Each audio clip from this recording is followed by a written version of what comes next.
difference between being aware of the breathing and feeling the breathing. No, because when you're feeling it, you're aware of it. And when you're aware of it, you are feeling. No difference at all. So that's an easy one.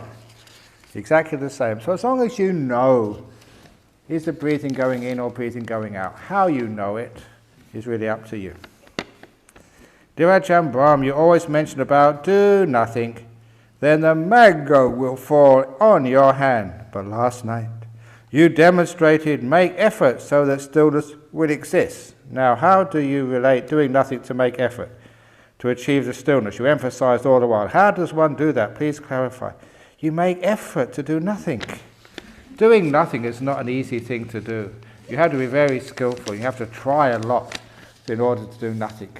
Doing nothing is not a skill which comes naturally to many people. You give people nothing to do, and they find something to do. It's really amazing. It's a long weekend, this weekend, and many people in town, they got nothing to do, and they go and find something to do.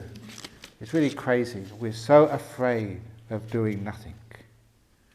And this is one of the reasons why it's a difficult thing to do. So you may assume that you're putting effort in, but it's the effort to stop, the effort to go against the stream, the effort not to just go on your ordinary ways of doing things, but trying something new, which is one of the other exercises which I teach people. I'm going to ask you to do tonight and tomorrow morning. I hope you brush your teeth. Just because you don't eat anything in the evening doesn't mean you don't brush your teeth. So when you do brush your teeth, please be aware. Where do you usually start brushing your teeth? Do you someone who starts at the top middle or the bottom left? Where do you start? Because you will notice that most of you are creatures of habit. You always start at the same place every time. Now, try starting somewhere different tonight. I call this living on the wild side. Brush your teeth at a different place. Because as soon as you stop being a creature of habit, you do something different. It's more effort. You can't just, okay, I'm just going to just go on the old habits. It takes effort to stop habits and just try something different. But it also means you wake up. You're much more alive when you don't do the same things all the time. And that's one of the reasons why during this retreat, don't always do the same thing all the time. Sit in the same seat, do the same thing, eat the same food, try sitting in different places. And I even tell people, no, just don't always sit facing this way, face the other way. See what happens. Just because you find it will wake you up. Because when you have habits, you die.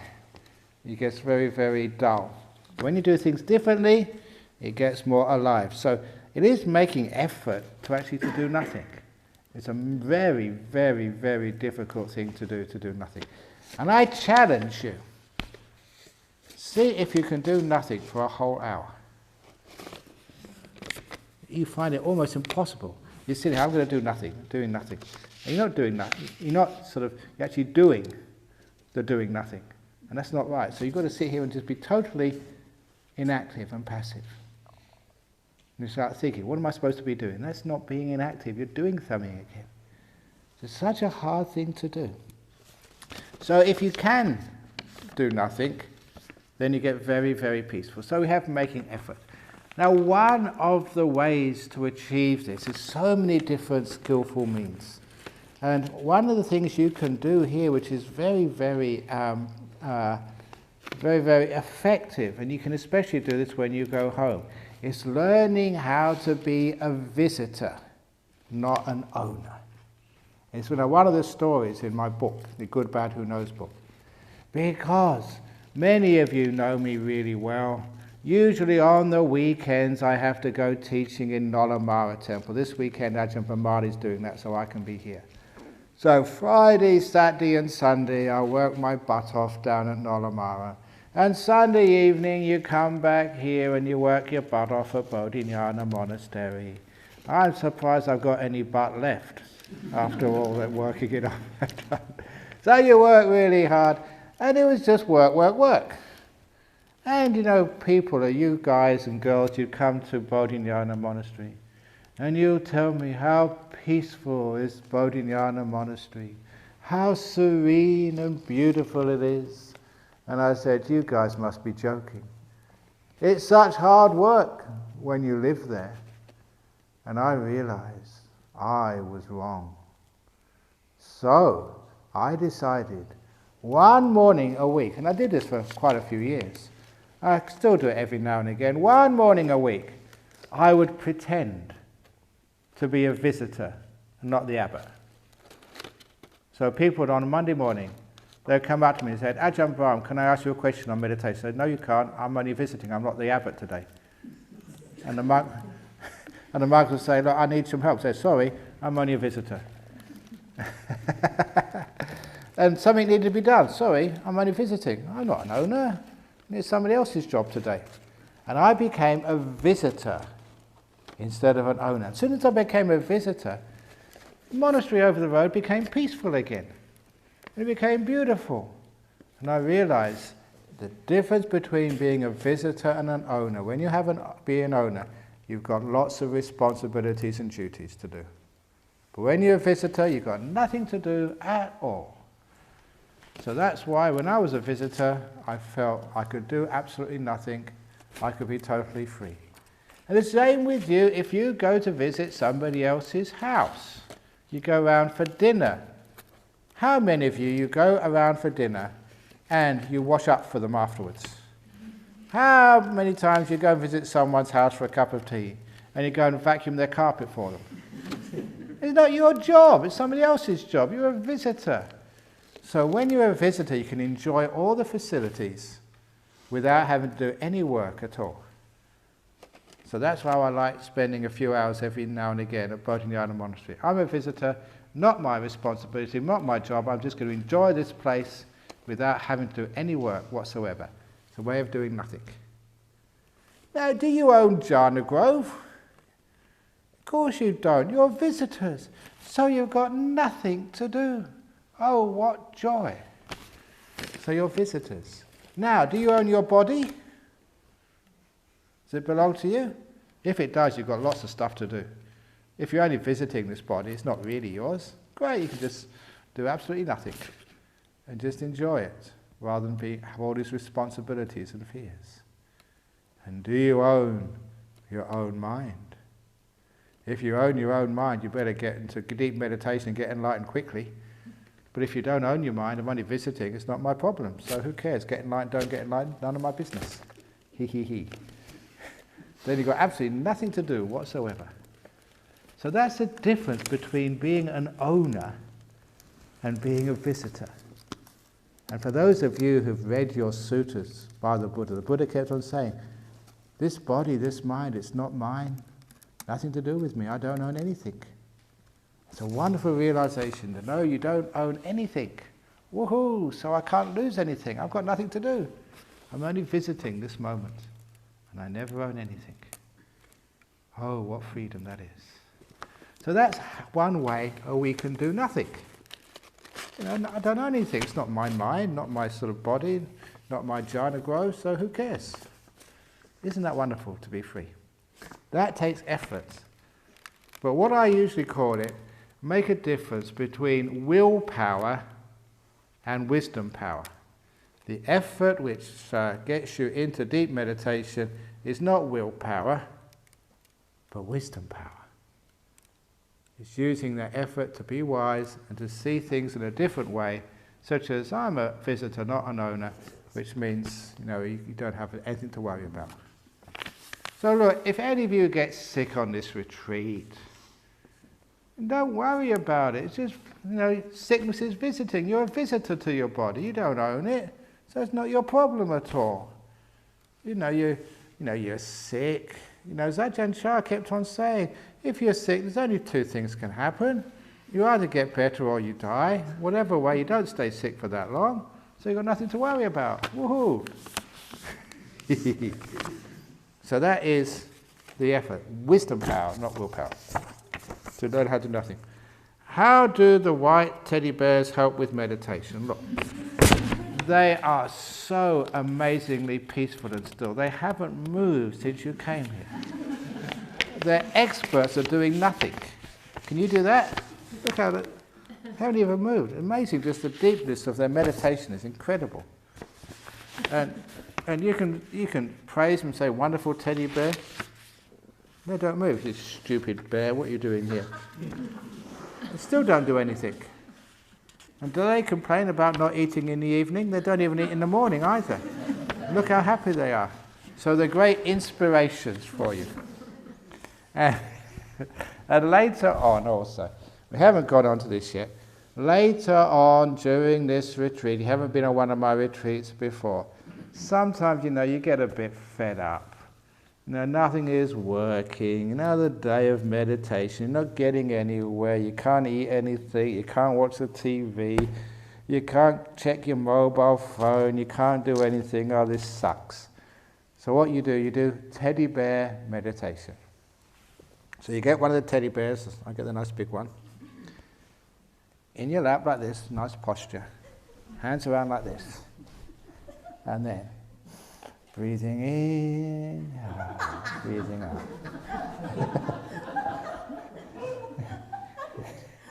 And you just find, because you're cuddling a teddy bear, straight away you get very peaceful, you get very soft. The kindfulness I was talking about yesterday, being aware and being kind, it just makes you feel kind. And I guarantee, if you do teddy bear meditation, whatever other meditation, present moment awareness, or watching your breath, or whatever you're doing, you do teddy bear meditation, you get into beautiful meditations, which is very pleasant. Which is one of the reasons we keep both the teddy bears here, and you can borrow them at any time. And now once you've got into this, you'll find it'll be very hard to get that teddy bear. You have to be very fast, because someone will put it down and it will go very quickly, because it's a very nice meditation. And I've got it now, so it's mine. So that's what the teddy bears are, to do teddy bear meditation. And teddy bear answering questions. What do you think about this one, teddy bear? What do you reckon, eh?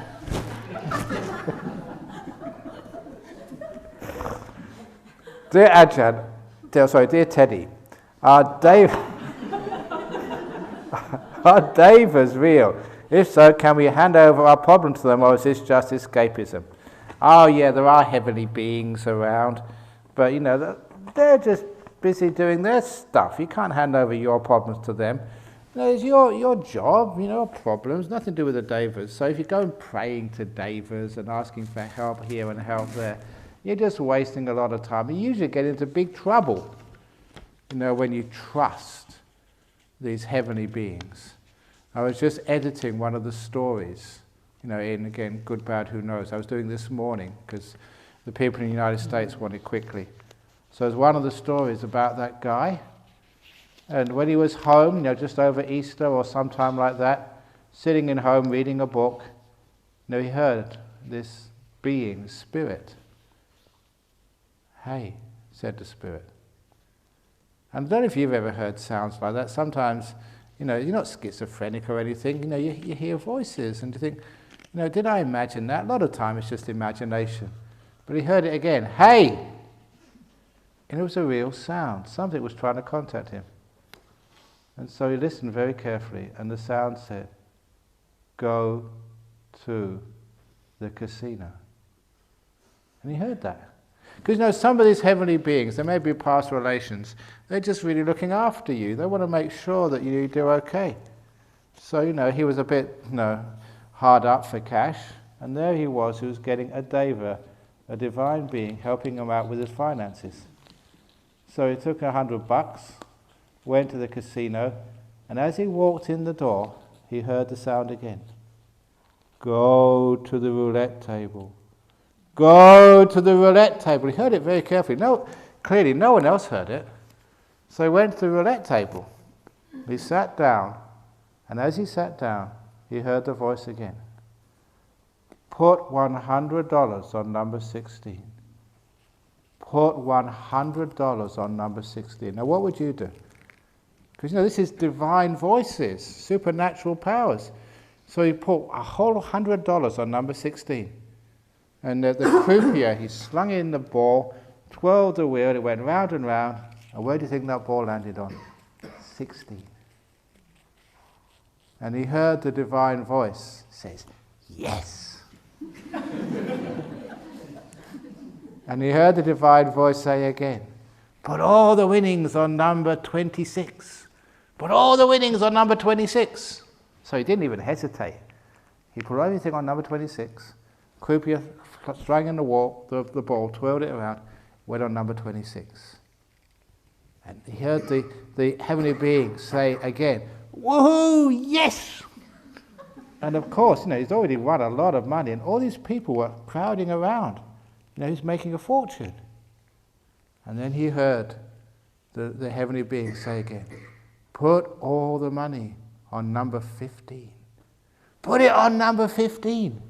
And he heard it clearly. And so he put all the winnings, a lot of money, on number 15. And if he was going to win this, he'd be a millionaire. He wouldn't have to work again in his whole life. And imagine that, and just because you hear these divine beings helping you. So he put all the money on number 15, and everybody was just so excited.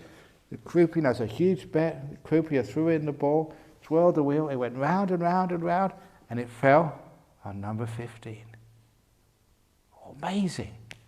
But just as it was settling, it jumped out and went into number 16 instead. And he heard the Deva say very clearly, shit. Oh, shit.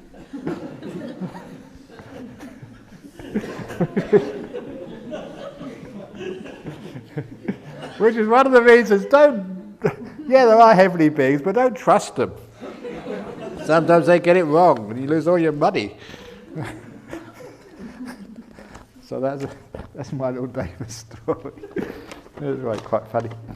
Venerable Sir, is rebirth instantaneous after death? If so, this stream of consciousness needs to find a suitable birth in any one of the worlds, irrespective of location. How does this energy travel so fast and still find a suitable birthplace? Does this mean determinism?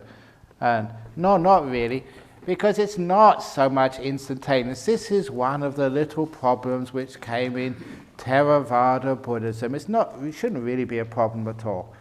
Now, is rebirth instantaneous? As soon as you died, you get reborn somewhere? Or do you hang around for a while? And of course, you hang around for a while after you die. There are such things as ghosts, and some of you may have seen ghosts or heard the ghosts. They hang around for a while before they go on to the next life. And sometimes people say, but Theravada says no, there is no that in between. But there is. The only answer is you get reborn instantaneously into the in-between spot. Okay, so it's just answering a little conundrum. But you may have. Let's ask now. How many of you have seen or heard ghosts? I've heard ghosts.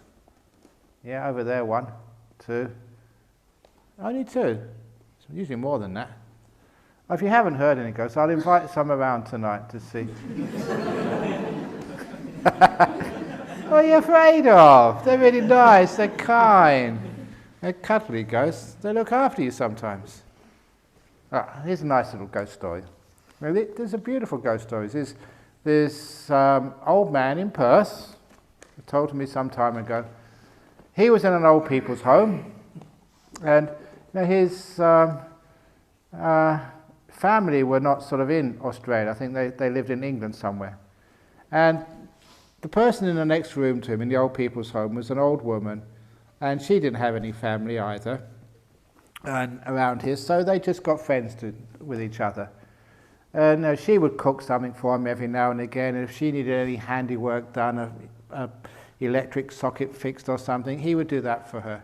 So they had a good friendship together. And as they got to know each other, he did tell her, if anything happens to me, please tell I've got a sister in England somewhere. Please let her know. That's the only relation I've got. And of course, he actually died. And he never, or she, his friend, never managed to get the name and address of the sister, who was the only relation over in the UK. So she was a bit disappointed that she'd failed him. And she looked through his room. There was no mention or any record of the address. So that's what happened. So she helped with arranging the funeral service for her friend. And they did the cremation. And a couple of days after the cremation, in her room, in the old people's house, which was secure, she woke up in the middle of the night because somebody was stroking her cheek. Straight away she thought a burglar or somebody had broken into the home. So she was afraid. She turned on the little bedside lamp, no one there at all. The room was empty, the door was locked, the windows bolted shut, no one there at all, but she swore she felt someone stroke her cheek. And then, being one of the old-fashioned ladies, she had a tissue by her bedside, folded up. And she saw the tissue rise up into the air and fall onto the floor. No wind there at all. She picked up the tissue, and on the tissue was a name and telephone number. And of course, you know what that was. She rang straight away, and it was the dead man's sister in England. He'd written a number and told her what to call, because he didn't want her to be too upset. That's what happened. So ghosts can be very nice and very kind sometimes. So don't be afraid of ghosts. They're really nice. And so we do have that space in between. And the other story is a really nice story. There was a Thai girl married to a Chinese guy here in Perth some years ago, and I don't know if any of you remember her. She was called Punsop, and her husband was called George, and she would always order George around, always in public, telling me in front of everybody how bad George was. I really felt sorry for George. But she came up to me one day. She was getting sick. She said, "Look, I'm going to die soon. There's no really way out of this. And I don't trust George. He won't even do my funeral right. So here's the deal," she said. "The Buddhist society in town, you pay for my funeral. And if you pay and arrange the funeral, I will bequeath half my small apartment in Maylands." Not a very big, expensive apartment, but half the apartment. I said, "Look, I'm a monk, I can't do that, but I'll tell my committee." So I told the committee, and they said, "Well, the cost of a funeral compared to, half the apartment, it's worthwhile." So we signed a little contract, and it was put in her will. And 3 months later, she died. We did the funeral service for her. The Buddhist Society and paid for the funeral service, paid for everything, gave her a nice send-off. And then when it came to the other part of the bargain, getting half the house, we're Buddhists. We don't go knocking on his door and say, "Hey, George, cough up, we want our share." We're not like that. So we waited and waited and waited. And then, after a decent time, he said, "George, have you got the will?" And he said, No, I'm really sorry, I can't find the will. I don't know what she did with it." And we said, "Okay, never mind."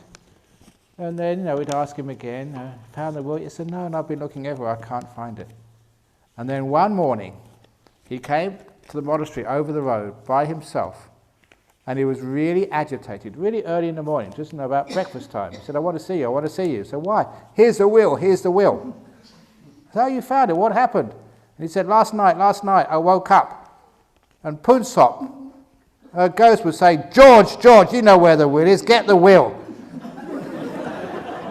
He knew all the time where the will was.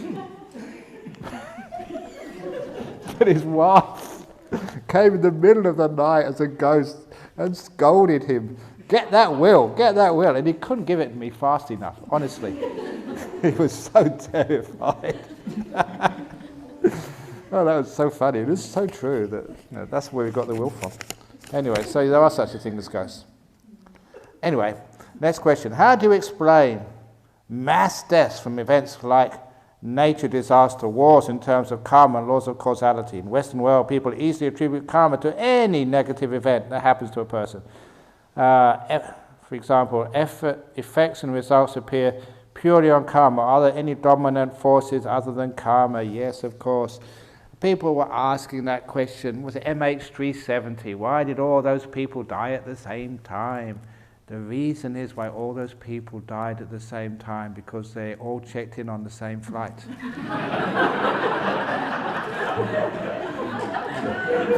That's the reason why. It's not karma. They didn't sort of, all do the same bad thing together in a group the lifetime before. So these things happen. We can die at any time. Now, seriously, the great master Ajahn, one of his stories was that one of his disciples, a young man, was drafted into the Thai army. They had a draft, and if your number came up, you had to join. And Thailand wasn't at war with anyone, but they still had skirmishes on the borders. And unfortunately, he was on border patrol, and he got shot at and badly wounded. Now, he survived, but he was quite badly injured. So when he recovered and he went to see his teacher Ajahn, he asked him, why did this happen to me? Why did I get shot? What karma did I do to receive a bullet? And Ajahn said, that's very easy to explain. The karmic cause of you getting shot was that you joined the army. That's what happens when people join the army. They get shot at, and you shoot at other people. And some of you will get shot and wounded. That's the karma. So what is the reason why people get cancer? It's because they get born. When you're born and enter this human life, you can die of so many different causes. If you could only read the contract next time before you're born, it will say in the small print at the end, you can die at any time from any disease, or you can die in in a plane crash, you can die in a car crash, you can die in all sorts of different ways. That is part of the contract of being a human being. So when it says, why did these people die all together? Because they were born. And some of us will die together, some of us will die separately. Some of us will die alone, some of them in company of our friends and relations. That's the nature of our life. But we can't say why it is that some people sort of die of cancer, why some people die of car accidents, why some people die in aircraft disasters. That's not karma. That is just what happens, almost say like chance. Not determined. Who knows?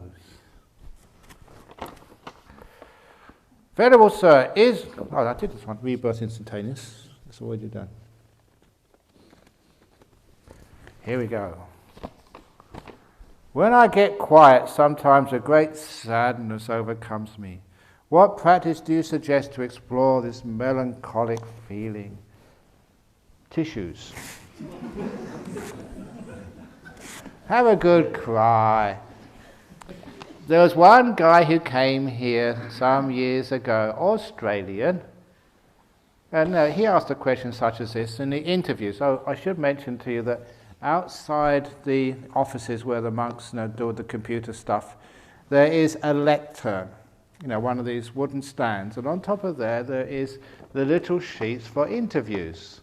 So I put it out already, because starting tomorrow from 9 o'clock till 10:20, and in the afternoon 3 till 4:30, we have interviews, 10 minutes per person.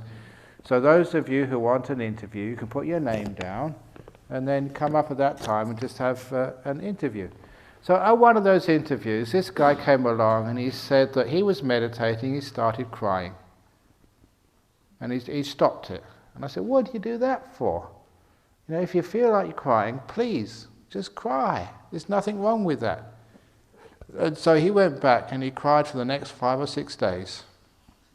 And he said, he was in his mid-30s or early 40s. He said when he was young, he was told by his father, he was a man and men don't cry. And he hadn't cried for about 20, 30 years.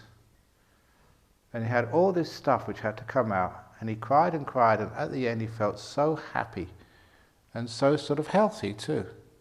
Because sometimes one of the reasons why we get melancholy when you get quiet is because there is a lot of stuff we've suppressed. We haven't allowed ourselves just to feel.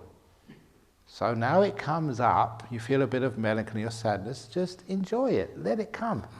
Old stuff coming out, which you should have cried years ago. And he felt so much happier afterwards and so much healthier. And I thought, isn't that terrible? 20, 30 years, because you're an Australian guy, you don't allow yourself to cry. And if he didn't get that out of him, he probably would have got all sorts of cancers and stuff. So it is all right to cry. So if sadness overcomes you, let it come. Do not suppress it. Don't control it. Just do nothing and see what happens. And then when it comes out, it's just almost like a catharsis, something which needed to get out of you. And afterwards you feel so free and happy. And peaceful as well. So when it comes, that's why I say get some tissues. Let it come and see how much you can cry. What should I do with sleepiness? What are beds for? We've got nice beds for you, so when you're sleepy, go to bed. That's what beds are for. We spent a lot of money buying these beds for you, so please make use of them. But sometimes people think, oh no, I shouldn't sleep, that's being lazy. No, it's being kind to yourself. So if you feel sleepy, the first few days at least, go and take a nap. Because if you don't do that, you start to feel terrible. Now, I don't know why it is with myself, but I've usually got lots of energy, but there are some times in the year I get really tired, and I listen to my body. And a few times, I don't know why I have to do this. If it's at all possible, I go into my cave and lay down and take a nap for an hour and a half. At the weirdest times. And I know every time I do that, I wake up afterwards and I feel great, I feel tremendous. I'm really looking after my body. And there are times my body is telling me, Ajahn Brahm, you need some rest. Ajahn Brahm, you need some rest. And I listen to my body. And when I follow my body really helps me out. One of the reasons I'm fit and healthy, I don't get sick. Because I listen to my body and I know when it says, go and take a rest. And if it's at all possible, I take that rest. And I feel so much better afterwards. And after taking that rest, at any time of the day or night, then I get up and meditate, have great meditation after a good rest. I look after my body, and then my body looks after me. We cooperate with each other. So I never look at my body like a slave. Come on, I want you to meditate now. Meditate or else. Ugh. No, you're kind to it. And that means your body works with you. So what should I do with sleepiness? And say go to bed. If I sit on the chair, I get comfortable and I get sleepy very fast. But if I sit on the floor, my feet go to sleep very fast and I started to get restless because I feel pain in my knees. What should I do? Stay on the chair. But if it really gets sleepy, then go to have a rest. This is only the first couple of days of the meditation retreat, so rest a lot. It's amazing just how much rest you really need. And just know, if you don't get anything else, if you can rest during these next 8 days, you will feel so much healthier. And stuff, which causes you sicknesses like cancer and cardiac disease will all vanish. The power of resting is immense. And you know why? Our modern lifestyle is so tense, so fast. And what's actually happening psychologically is your brain is realizing, now I have a chance to rest. I can rest. I don't have appointments. I don't have to go to work. I don't have a husband and wife and kids on my back all the time telling me what to do. I've got my own room and I'm allowed to rest at any time. Woohoo! Take advantage of it. Situations like this don't come that often. But then you get your rest and sleepiness all finished with, and then you can meditate and have a wonderful time. You'll be sitting on that chair and you don't feel like sleeping. You close your eyes and your mind is alert because it's done with the sleepiness. So please, just get enough sleep. If you don't sleep well the first night, it's very often that people, when they come to a new place, they never sleep well. I travel around so much, I always experience that. The first night in a new hotel, new monastery, person's house, the first night you never sleep very well. It's just a psychology. Your mind is not really used to the place. But the second night in your room, you start to sleep much better. The third or fourth night, it's like your own home. And when you leave here, you think, oh, I'm leaving my room. And you get so used to it, it becomes a little home. Those of you who've been here for, many, many times, this place is like a home. And you feel so comfortable here, which means, you don't really have that first night sleeplessness. You get used to your bed, used to everywhere, and you feel very comfortable. So this is just what happens. So after a while, you sleep very well at night time, and no stress at all. And best is actually, if you have pain when you're sitting on the ground, sit meditation on a chair more. Do walking meditation as well. If you really want to, you maybe do sit meditation on a chair 2 or 3 times, and then after 3 times on a chair, you can try once on the ground. Just to sort of to change it a little bit every now and again, and see if after a while you can get used to sitting on the floor, if that's what you want to do. So you don't always have to sit in the same place. What do you think, Teddy? I heard the chanting many times before, but I wonder why every time when they were chanted out during retreats, it sure brings tears to my eyes. There's 2 reasons why it can bring tears to your eyes. One is it's so bad. or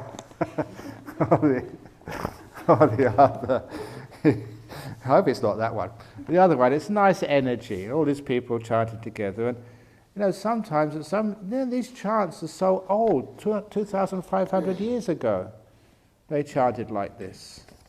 And so, it brings back a lot of memories, from a deep past, deep inside of your mind. Times when you chanted this before. Ajahn, noble silence is a gift. Dharma is a gift of Dharma for parents. Some spring, a blessing of nature. Oh, noble silence is a gift. Dharma and parrots chirping is a blessing of nature. Yeah, okay, fair enough. So the parrots can't keep noble silence. But that's their nature. So it's quite nice. The sounds of the birds over here, I like the cockatoos. It's actually quite rare to find so many white Carnaby cockatoos and also red-tailed cockatoos. They're both endangered species. We have loads of them in this forest. So those big cockatoos you see, and they have either the red tails or the white tails. They're endangered species. So they come here, lots of them, and they know it's very safe for them here.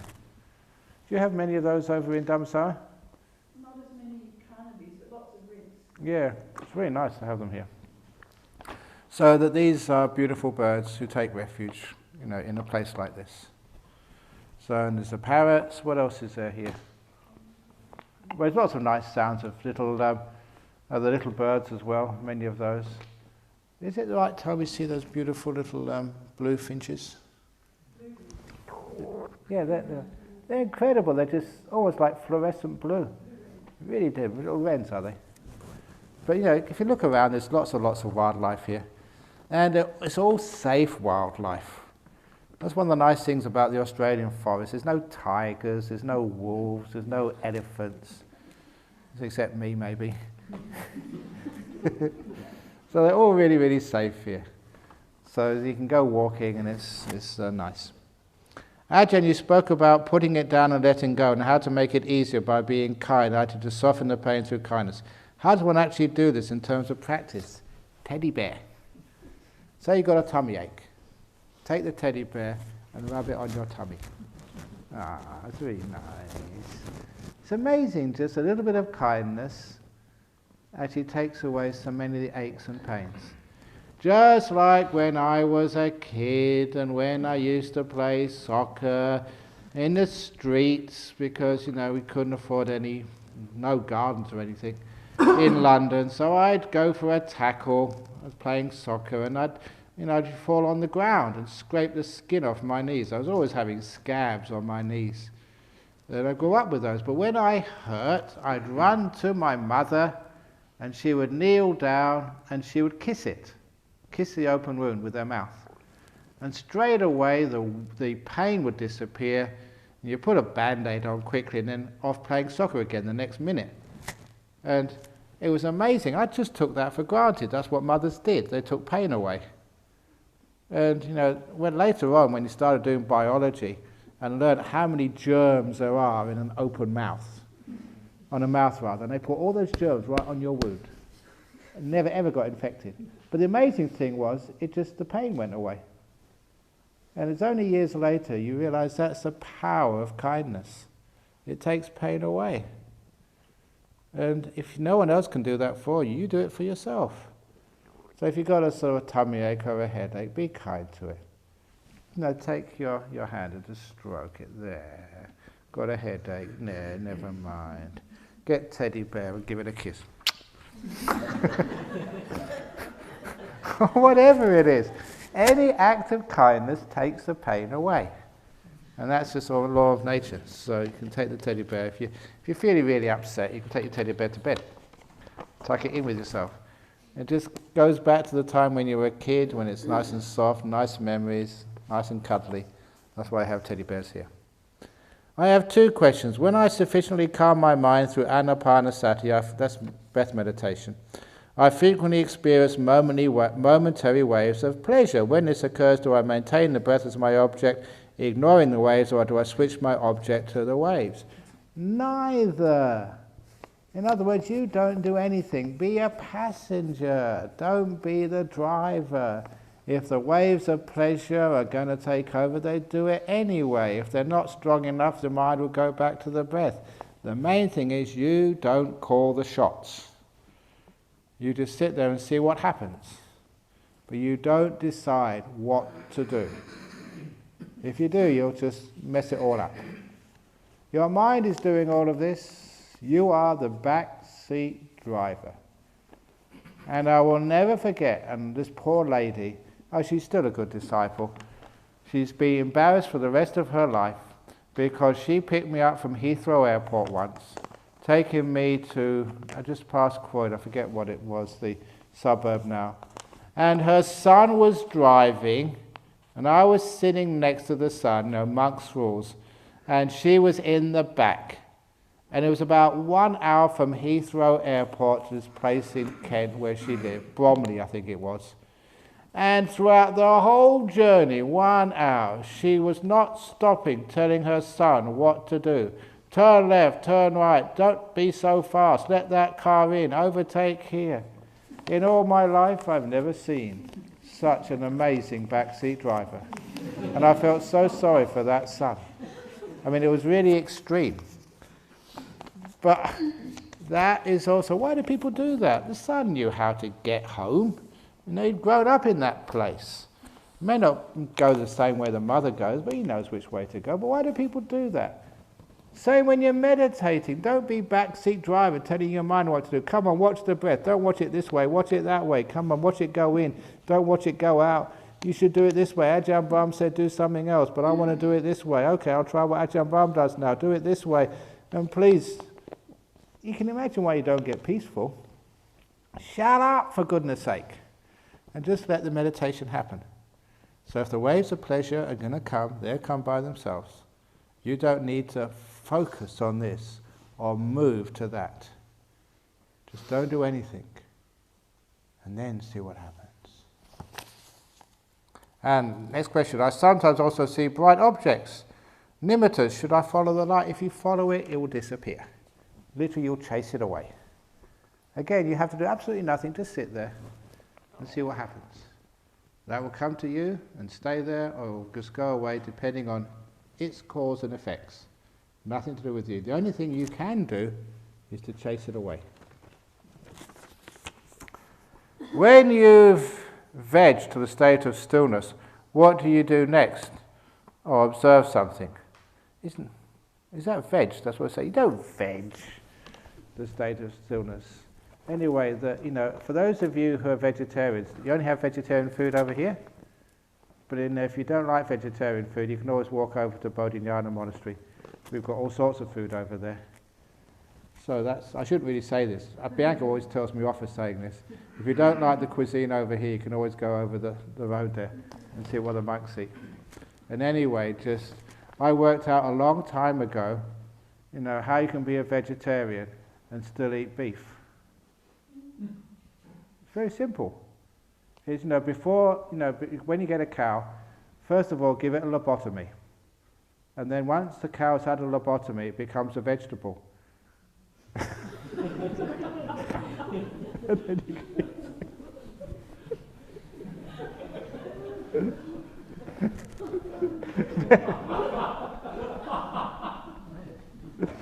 Vegetarians hate me for saying that.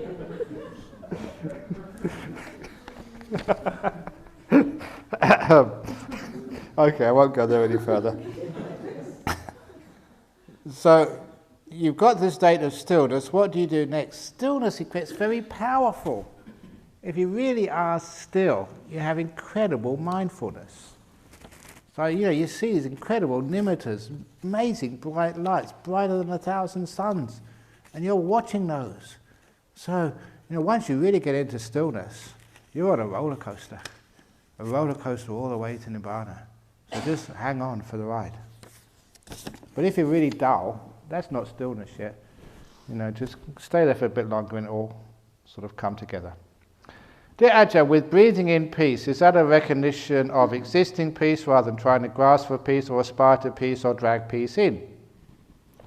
It's just something you can do at the beginning of the meditation to make it a bit more interesting. Yeah, you are doing something.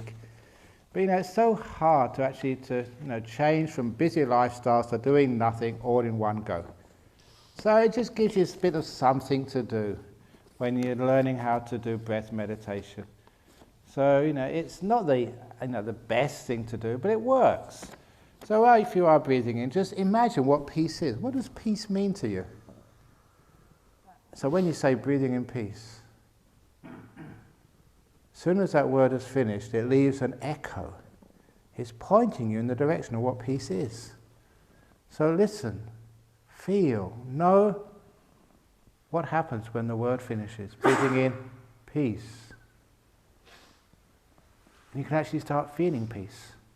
So if you do that with every in-breath, after a couple of minutes, you're very clear what peace is. And you can imagine it coming into you. And you do become really peaceful. We're saying what letting go is. What does that word mean, let go? You don't need to find another word to describe it, just feel what letting go is. And after a while, breathing out, let go. Breathe out, let go. So much stuff inside of you just starts to vanish. Because when you're saying that to yourself, let go, the mind actually does some letting go. And you feel so light and free. So that's why it can be very helpful. Breathing in peace. Breathe out, let go. You do have a lot of peace after a while. And a lot of letting go happens. So it's really worthwhile. Just keep trying and it works.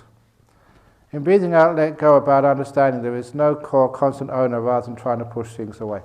Look, don't get too philosophical at this stage of the meditation. Just let go of anything you want to. Yeah, there is no core, there's no self, there's no me, no mind. But if you really understood that, you wouldn't need to be here. You'd already be enlightened and you can have a nice Easter instead of hanging out here with only 2 meals a day. But, because you don't really understand that, you may think you do, but because you don't understand it, that's why we have to practice a bit of letting go until we get close enough to be able to understand that we don't really need to let go anymore. There's no one there to let go. But until that time, breathing in peace, breathe out, let go. Dear Ajahn, can non-Buddhists attain enlightenment? Teddy bears can, can't you? Yes. That was a question asked by of the Buddha just before he passed away. He gave this brilliant answer. He said, as long as whoever practices the Eightfold Path, doesn't matter what they call themselves, if you practice the Eightfold Path, you get enlightened. It doesn't matter who you are and who you say you are, but it's what you do makes you enlightened. So if you practice the Eightfold Path, then you get enlightened. Doesn't matter whether you're a Christian, Buddhist, or whatever. If you don't practice the Eightfold Path, you don't get enlightened, even if you call yourself a Buddhist. So it's what you do, the practice. If I want to take 8 precepts, can I eat cheese or chocolate in the evening? Yes, we do that here. We do that in the monastery. So no worries. In some monasteries you can't do that, so it depends on what you like. If you're a cheese and chocolate person, you're in the right group. Otherwise, you go to some other place. Meditation is new to me. I'm easily think of the past, future, and inner speech. But then this morning when I was doing sitting meditation, there was a short moment of stillness, blank. No past, future thought, no inner speech, and I felt my mind was lighter and silence. Was that the stillness that you mentioned, or I just fell asleep? Although I don't think I was. No, you weren't asleep. You're getting a taste of that stillness. It's only for a few moments. This actually works. So those of you who've been meditating all day, haven't been getting anywhere, or just a flash every now and again, this is only the first day. So just hang in there, and it actually starts to work. And whether you like it or not, whether you think you're good or not, whatever you think you're doing or not, it works, and after a while you get very still. And you do have those moments. So it's just, it's nothing to do with you, whether you're good or bad at this meditation. It's just what happens. It's, the path. So yeah, that was some stillness there. Obviously it can get much deeper than that, but it's a good start and it feels good. So well done. How do we know if we are already walking inside the path, and how can we maintain to stay inside it without losing focus of it? Many thanks, Ajahn.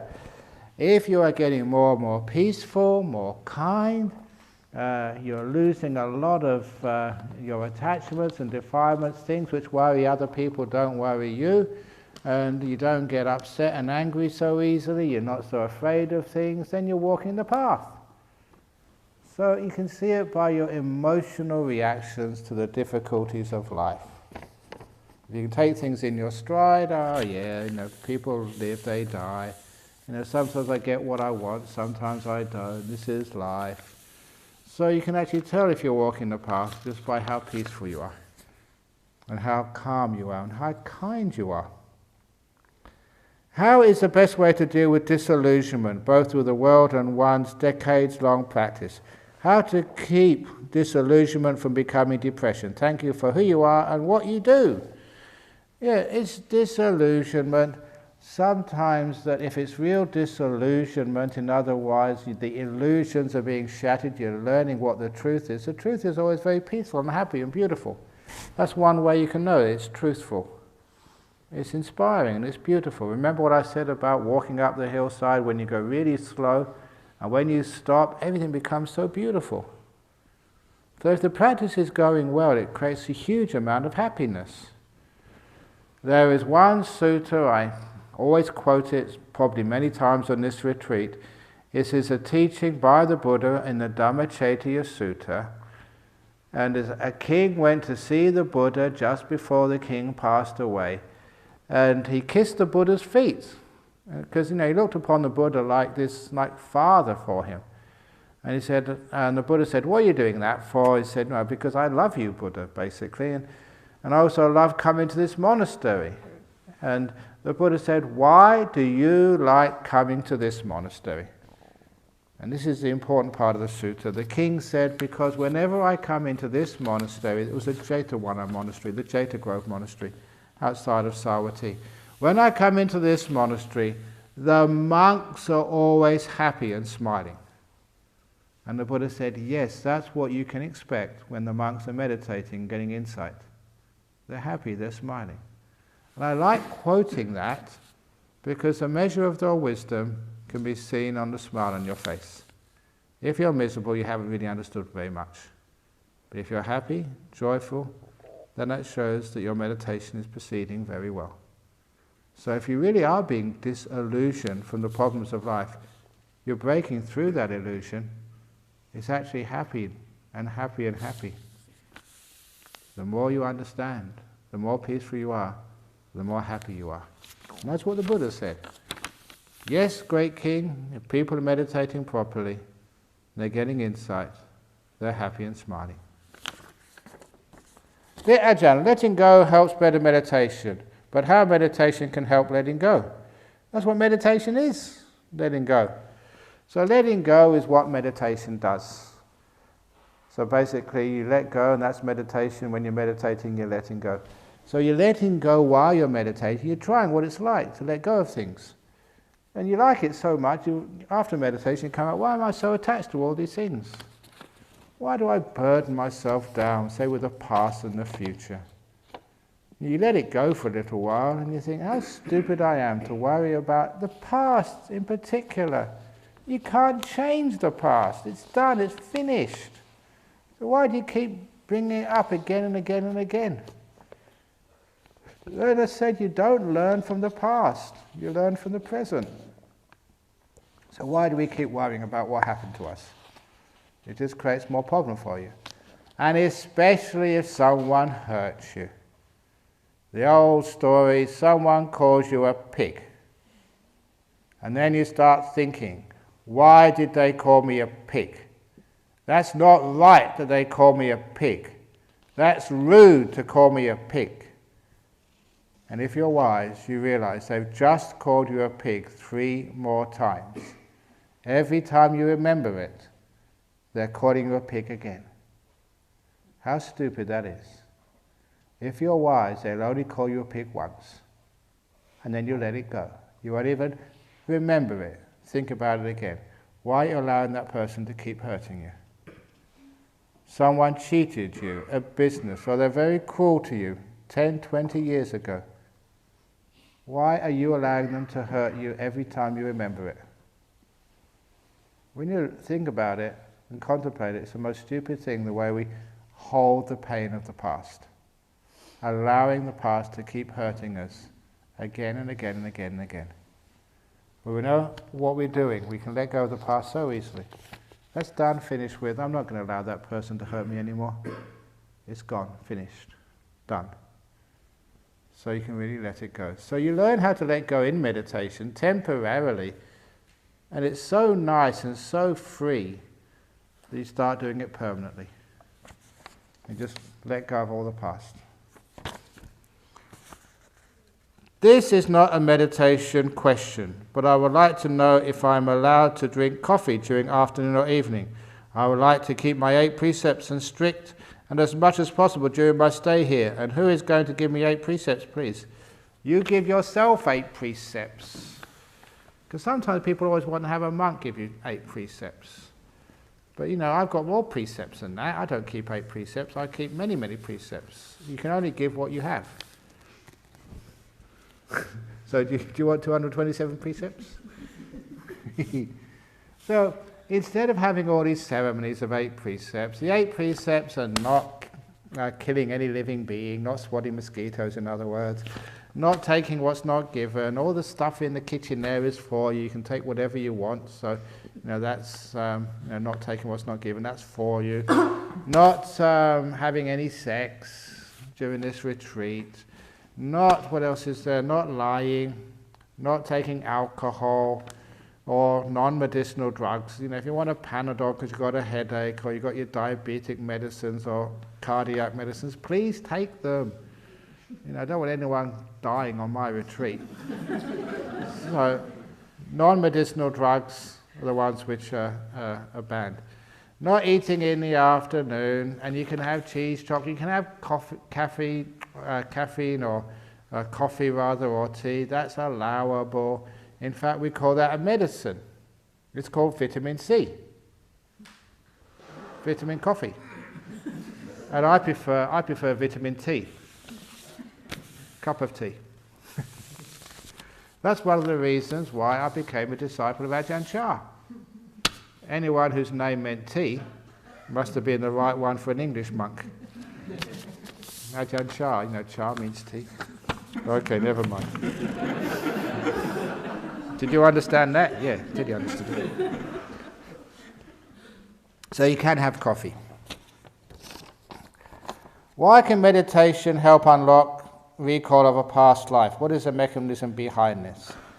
Remember the 2 types of memory. There's a memory stored in your brain, and that is not very reliable, and it's just hard to access that. It just, the brain has only got so much storage, and the old memories have to disappear to allow new memories to take their place. But there's also memories stored in the mind, and that's what we access through hypnosis. That's why you may have injuries to your brain, but you can still remember, through hypnosis. And that's also how we remember during meditation. We just access our mind memories. And because a lot of us, we haven't got much of a clue what our mind is anyway, we haven't really accessed it and empowered it, it's very hard to access that mind memory except through this artificial means of hypnosis. I call it artificial, but it's compared to meditation. But when you meditate, you empower your mind. The mindfulness gets incredibly strong, brilliant, powerful, happy, joyful. Once you start to get into the joyful, blissful states of meditation, then all you need to do is ask yourself, what's my earliest memory? And straight away, memories of your early life will come up. Earlier, please. And that's the way you can access these past life memories. I will say more about that later on in the retreat when your mind has got more power to it. But it does help people do that, and it's amazing when it happens. Oh dear, this is a brown pen but not toilet paper. For those of you who don't know that story, if there is some past, which is really bugging you, you haven't been able to let it go, sometimes there's a ceremony which we do, a letting go ceremony of the painful things of your past. And that ceremony starts by writing down what happened to you on a piece of toilet paper in brown ink. So that someone cheated you, or your ex ran off with your best friend or something, and that really sort of messed you up. Write down the painful moments of your past on toilet paper in brown ink. Because when you write it down on toilet paper in brown ink, psychologically you're making the association with the other brown stuff which goes on toilet paper. It's shit. And also you're making the association, why am I carrying this shitty stuff around with me all the time? Even people who work for the World Wildlife Fund only ever use one side of the toilet paper. You would think that they would recycle it and use both sides. But they never do. So when you've got even a slight bit of brown stuff on the toilet paper, you put it in the toilet and flush it away. No one ever keeps soiled toilet paper. So when you write it down in brown ink on toilet paper, you're making a very strong psychological connection. This is not stuff you should keep with you. And then the next part of the ceremony, you take it into the toilet cubicle. You read it first of all again to reinforce the association. And then you do what you normally do with the other type of toilet paper with brown stuff on it. You put it in the bowl and you do the letting go ceremony. Pressing the button. And all that brown stuff on the toilet paper just goes into the bowl, around the corner, and goes out of your life forever. Sometimes just saying, oh, let it go, is not enough. You need to do something to reinforce the power of letting go. So flushing it down the toilet is a very good way of letting go of the pain of your past. That's the illusion when they say, oh dear, this is brown pen but not toilet paper. Here we go. Happiness is the proximate cause for samadhi. Yes, when the mind is happy, it easily becomes still. If one's lifestyle, livelihood makes one feel unhappy, tense, this impacts on one's meditation. What is the difference between running away from the difficulties and knowing when one needs to change one's life, i.e. where there's a line? The mind has the power to overcome suffering to a degree, but the Buddha did acknowledge that we are conditioned by our environment. Up to a point, we're more conditioned by our reaction to the environment.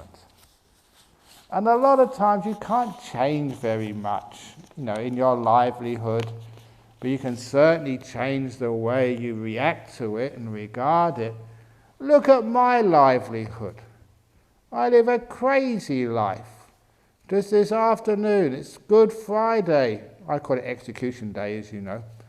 And, well, it's being more honest, calling it Execution Day. And So, I go over there, you mentioned there's a fire last night at the bottom of the road, so I didn't get much sleep last night, and just, doing some work here after the talk, and going, and there's this whole mass of people wanting to ask me questions, and ask for holy water, sprinkle, and can't I go to sleep now? I'm tired. And I look at my lifestyle, how much of my life is just people take photographs of me these days? I never became a monk to become a model. And even now, when the retreat finishes, you get your cameras out and take photographs. And so I think sometimes I look at my lifestyle, what am I doing this for? I just want a nice, simple life. I became a monk to sit in the cave and meditate all day. That's what I wanted to do. Now look at me. But I know that that's negativity. And so instead of being negative to my lifestyle, I embrace it and enjoy it. So I like sprinkling holy water over everybody. It's good fun, especially young girls when they've got makeup on. And it all drips down. I'm a cheeky bug sometimes, but so having your photograph taken, yeah, I can do that. That's right. Because whatever I have to do, I learn how to enjoy it. My lifestyle is a crazy lifestyle sometimes. But I've learned how to enjoy it. And I had some good fun. Right? When I was with Burr, we went to Indonesia. She was on the same flight with me. And as soon as I got on the flight, it was a Garuda flight. And this flight attendant came up, looked at me and said, "Are you Ajahn Brahm?" She'd read my books, which are very popular in Indonesia. They're all bestsellers over there. Real bestsellers, #1 bestsellers in Indonesia. So a lot of people know me over there. And so she stopped and said, "Yeah, I'm Ajahn Brahm." And so I got very good service on that flight. And halfway through the service, Burr saw me. The flight attendant took me round the back to the back of the aircraft, and all the flight attendants were lined up, for photographs. Now, this was, the Perth to Bali flight. So all the people on the flight, they were just all these Australians, going for a holiday. And they were all looking around, what the hell's going on? We want some service, we want another bintang, we want another sort of beer. And the flight says, "Sorry, you have to wait." Photo session. So all lined up, taking a photograph, smile, another photograph, smile. That's my life. It's a crazy life, but you might as well enjoy it. So that is my lifestyle. Instead of making me feel unhappy and tense, it could do. I could get so negative about this. Why do I have to do all of this? Why me? But instead of doing that, so no, put some happiness into it. So you can't control your lifestyle, but my goodness, you can control your reaction to it. And that is always the secret. And actually it was like Danny, every now and again she gets these videos out, and they had this person, I think on TED TV, or TED channel, TEDx, and she'd done some research on stress. And to show that just when you live a stressful lifestyle, you don't always get cardiac disease. So if you want to find out why do some people with stressful lifestyles get cardiac disease, other people with stressful lifestyle don't get cardiac disease. And the difference was your attitude towards the stress. Those who looked at the stressful lifestyle as a challenge, they enjoyed the hard work. They enjoyed achieving, building the big apartment block. They enjoyed, having your photograph taken everywhere. When you enjoyed what you were doing, even though it would be stressful, when you change your attitude, you didn't get cardiac problems at all. So it wasn't the amount of work you did and the amount of responsibility you have, but everything to do with your attitude towards that. So you can do a huge amount of work, a lot of responsibility, a lot of things, decisions you have to make. If you have the right attitude towards it, you have perfect health. So it's not the stress, but your attitude which creates the problems. Is there any relationship between stillness and equanimity? Are they forms of non-attachment? Yeah, stillness and equanimity usually go together pretty well. And equanimity usually causes the stillness, and the stillness reinforces the equanimity. Ajahn, I feel neck pain. Yes, meditation's a pain in the neck. That's what it says. I feel neck pain when I do meditation on the floor. Left leg, buttocks tend to be numb. I think I experience nimitta, but it's not consistent. Also body pain doing nimitta. Okay, if you're doing neck pain, it may be that your neck is leaning this way or leaning that way. So sometimes it's nice to, if you're sitting on a floor, get some sort of stirrup for your neck, your head. So it's always the right place. So get a nice stick and tie the head to the top of it. I don't know, something like that. Or lean back, against the wall, like Lee is doing over there. So that way, at least, your neck, can't be too far forward. Because sometimes people get into the habits of leaning this way and leaning that way, and of course you'll get a neck pain because your head is not properly balanced on your neck. So just check that. And if that doesn't work, you can get, some people here can give you a neck massage or something just to loosen it up. Get under the shower, the hot shower, and just loosen it up with some sort of hot water on your neck. Check how you're sleeping at night. Make sure you haven't got too many pillows, not too few pillows, so your head is comfortable. Because all those other causes of neck pain. And if that doesn't work, just the chairs are very, very nice. You can lean back in that and you don't get so neck pain. So check your posture. And so you shouldn't really have to endure neck pain when you're sort of meditating. So try and see if you can find a way of overcoming that. Last question. This morning you taught us to breathe in peace, breathe out, let go. Should awareness of breathing be done in stage 3? Would it be too early to do in stage 1? I forget about all the stages of meditation. Just, you can actually do a bit of stage 1, a bit of stage 3, 2, 4 and 5 at the same time. Just like the food you have here, sometimes people being Western food, sometimes Chinese food, sometimes Sri Lankan food. You have a bit of each. Just like a bit of stage 1, a bit of stage 2, a touch of stage 3. That's just nice. In other words, don't keep worrying about these stages of meditation. They will happen by themselves. So if you want to feel like it's the right thing to do, to breathe in peace, breathe out, let go, a bit of present moment awareness, a bit of silence, that's fine. So don't worry too much about trying to locate yourselves in stages at the beginning of the meditation. Just see what happens. And just be peaceful, be kind, and then it will happen. Okay, thank you for the questions this evening. And there'll be another talk tomorrow morning. If there's something you haven't understood, don't worry. All will be explained tomorrow morning. But for those of you who've got energy, you can carry on meditating here or carry on meditating in your room. Or if you really want to do what I call flat-out meditation on your bed, do some evening chanting and have a nice night's sleep. If you feel difficulty sleeping tonight, you can always borrow a teddy bear. It's been on my lap for 1 hour, so it's now fully blessed. So you can have teddy bear.